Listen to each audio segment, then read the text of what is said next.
Hey y'all, and welcome back. Today we're going to be talking about the metric measurement system. We'll talk about what the metric measurement system is, what it's based around, how to get all of the other units, and some of the reasons why it's a little bit better than the customary system.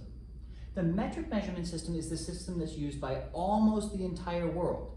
Scientists, mathematicians, and almost the entire world uses the metric measurement system. The United States is slowly trying to switch over to the metric measurement system, but we're taking a really long time. And the reason why we're trying to switch over is because it's a lot simpler. If you remember from our customary measurement video, there are a lot of weird transitions or weird numbers that you have to memorize in order to know the customary system. But for the metric system, you only have to know the number 10. And we'll talk about why in a moment.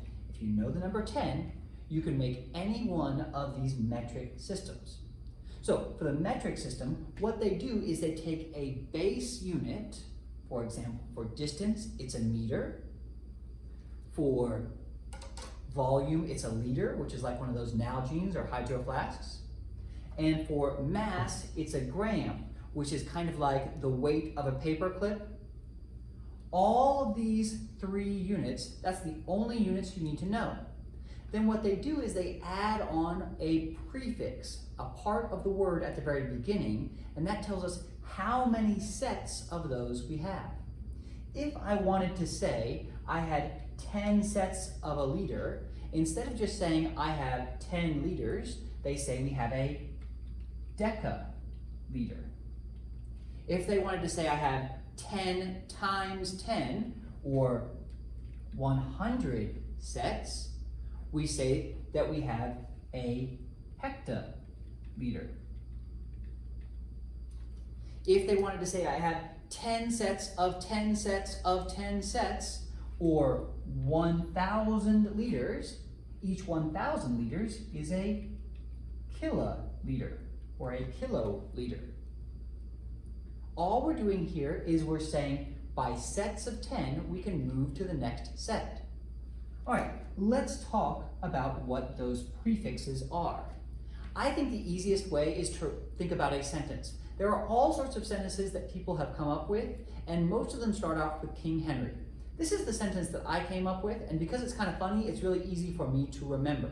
So for me, the way that I remember what those prefixes are is I say King Henry declares ugly dudes can't marry. So it's a kind of mean sentence, but it's also kind of funny.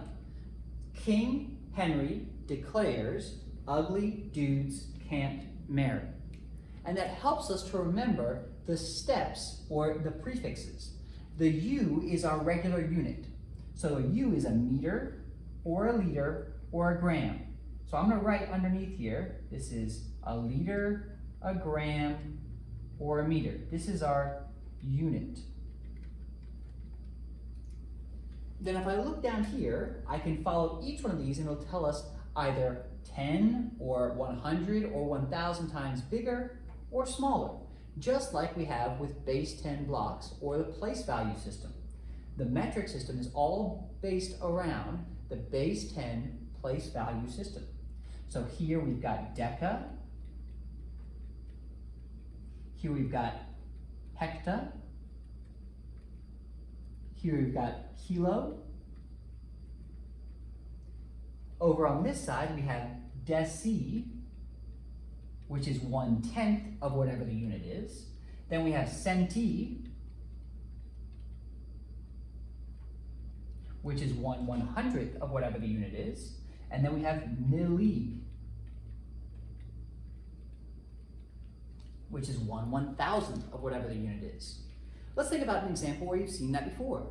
If you think about one of these meter sticks, you might have seen these little tiny measurements along it. Those little tiny measurements are centimeters. Well, if we think about how many centimeters are in a meter, centi means 100. There are 100 centimeters in 1 meter.